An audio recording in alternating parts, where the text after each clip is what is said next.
So here's a charge controller for a solar panel, small solar panel. I had gotten this with a order for the sun something or other, that you can get 4 panels in a box with a cheap inverter and a few other things. And so this basically, as you can see on the picture here,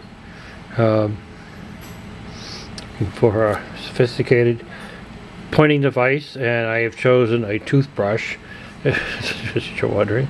So on this side here, this is where the solar panel hooks up to, and then over here is where the battery hooks up to. It doesn't divert the energy from the solar panel away from the charge controller like a better one would do. You know, like it's just quick over here. As you can see, there's one on the panel, and this is, of course, if I turn it this way, it looks better, right? This is a panel all set up for a 24 volt off-grid system. All it's missing is the inverter, batteries, and of course some off-grid devices.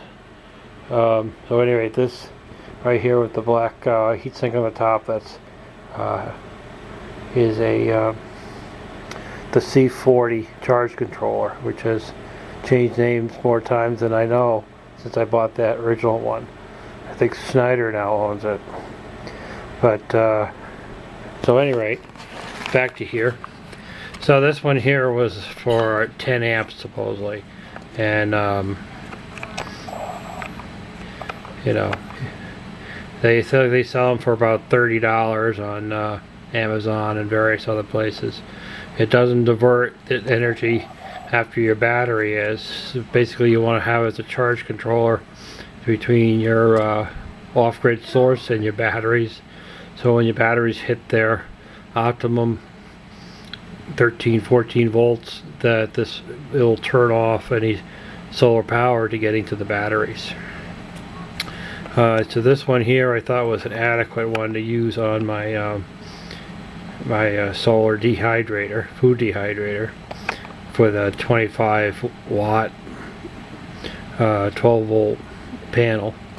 So I hooked it all up, had it running these fans, and got back there a day or two later, and the fans weren't working because this precious little gem failed to work. It's not adjustable. There's no you know, helpful diagnostics. It's just a little simple device, and yeah, so I took it out of the system for now until I replace it with another cheap little simple device that hopefully works.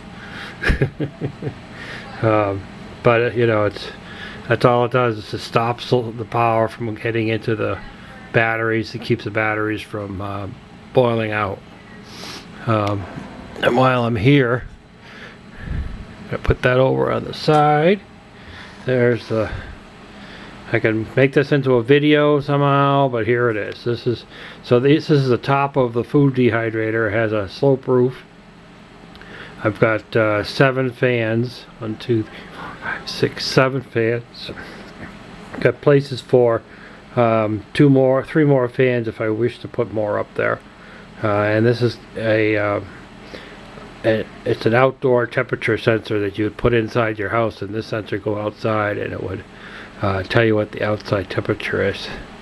So this is checking the temperature inside while it's operating. This is my little control panel you saw before in a previous video, wired up. We've got this wire here is from the solar panel, and then this is going up to the fans. You know, I kind of overdid my wiring a little bit. I probably didn't have to go at 12, but what I had kicking around. And this is the thermometer. I later wrote in on the underneath the out, and then out underneath the in. This just is a cheap $6 temperature gauge that is really hard to find because everyone wants you digital. but I didn't wish digital. It was just another power source to deal with. Here's the temperature sensor. This is the chute that the solar collector goes through that you've seen on other videos. So it comes, the hot air comes in through here and then rises up through the trays, which you'll see in another video. This is the switch for turning off the fans, and this one adjusts the velocity of the fans.